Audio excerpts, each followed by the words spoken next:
दोस्तों, कर्ण की वो कौन सी गलतियां थी जो बनी कौरवों की हार की सबसे बड़ी वजह?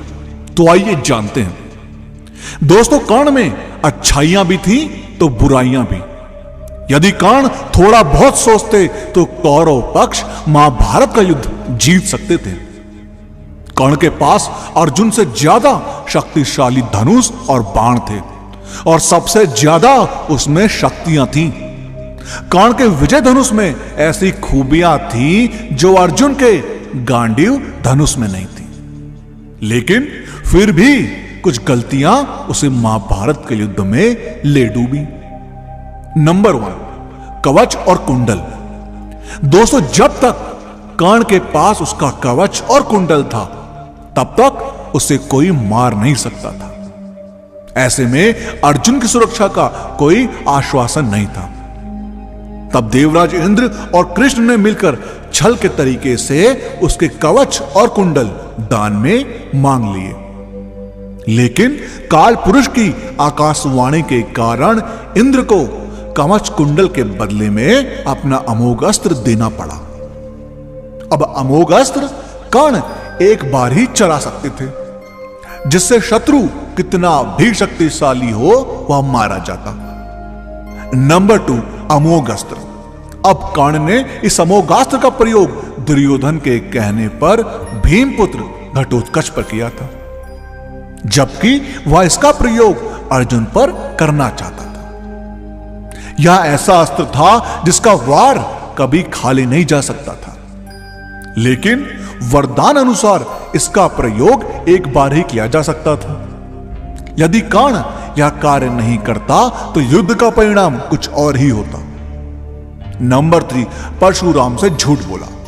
जब द्रोणाचार्य ने कर्ण को ब्रह्मास्त्र विद्या सिखाने से इनकार कर दिया तब वे परशुराम के पास पहुंच गए। अब परशुराम ने प्रण लिया था कि वे इस विद्या को किसी ब्राह्मण को ही सिखाएंगे, क्योंकि इस विद्या के दुरुपयोग का खतरा बढ़ गया था।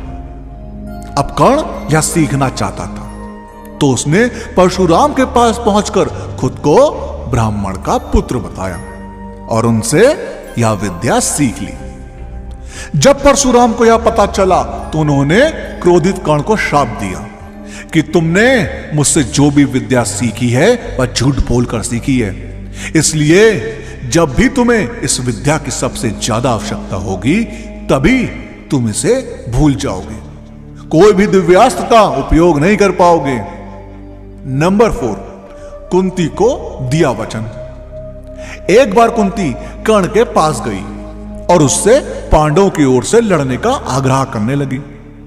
अब कर्ण को मालूम था कि कुंती मेरी मां है। कुंती के लाख समझाने पर भी कर्ण नहीं माने और कहा कि जिनके साथ मैंने अब तक का अपना सारा जीवन बिताया उसके साथ में विश्वासघात नहीं कर सकता। तब कुंती ने कहा कि क्या तुम अपने भाइयों को मारोगे? इस पर कर्ण ने बड़ी दुविधा की स्थिति में वचन दिया कि माते, तुम जानती हो कि कर्ण के यहां याचक बनकर आया कोई भी खाली हाथ नहीं जाता। अतः मैं तुम्हें वचन देता हूं कि अर्जुन को छोड़कर मैं अपने अन्य भाइयों पर शस्त्र नहीं उठाऊंगा। नंबर 5, सर्प की याचना नहीं की पूरी।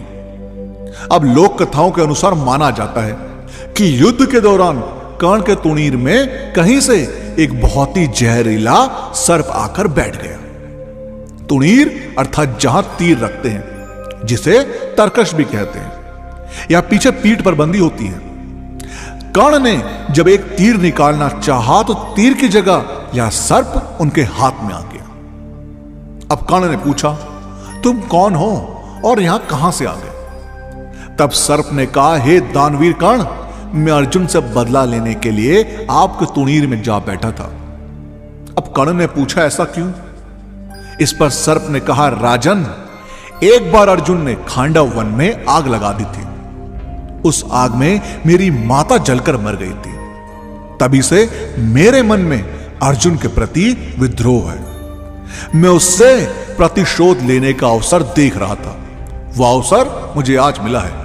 आप मुझे तीर के स्थान पर चला दें, मैं सीधा अर्जुन को जाकर डस लूंगा और कुछ ही क्षणों में उसके प्राण पखेरु उड़ जाएंगे। अब सर्प की बात सुनकर कर्ण सहजता से बोले, हे सर्पराज, आप गलत कार्य कर रहे हैं। जब अर्जुन ने खांडव वन में आग लगाई होगी तो उसका उद्देश्य तुम्हारी माता को जलाना कभी नहीं रहा होगा। ऐसे में मैं अर्जुन को दोषी नहीं मानता। दूसरा अनैतिक तरह से विजय प्राप्त करना मेरे संस्कारों में नहीं है, इसलिए आप वापस लौट जाएं और अर्जुन को कोई नुकसान ना पहुंचाएं। यह सुनकर सर्प वहां से उड़ गया। अब सोचिए, यदि कर्ण सर्प की बात मान लेता तो क्या होता। नंबर 6, ब्राह्मण का श्राप। दोस्तों, लोक कथाओं के अनुसार परशुराम जी के आश्रम से शिक्षा ग्रहण करने के बाद कर्ण वन में भटक रहा था। इस दौरान वे शब्द वेदी विद्या सीख रहा था। एक दिन जब इस विद्या का अभ्यास कर रहा था, तब उसने एक गाय के बछड़े को अन्य वन्य पशु समझकर शब्द वेदी बाण चला दिया और उस बाण से बछड़ा मर गया। तब उस गाय यानी कि बछड़े के स्वामी ब्राह्मण ने कर्ण को श्राप दिया कि जिस प्रकार उसने कसाई बछड़े को मारा है, वैसे ही एक दिन वह भी तब मारा जाएगा जब वह खुद को असहाय महसूस करेगा और जब उसका सारा ध्यान अपने शत्रु से कहीं अलग किसी और काम पर होगा। दोस्तों, आपका इस बारे में क्या कहना है, हमें कमेंट के माध्यम से जरूर बताएं। और इस वीडियो का पार्ट 2 चाहिए हो तो कमेंट्स में पार्ट 2 जरूर लिखें। और वीडियो पसंद आई हो तो लाइक और शेयर करना मत भूलिएगा। हम आपको मिलते हैं अगली वीडियो में।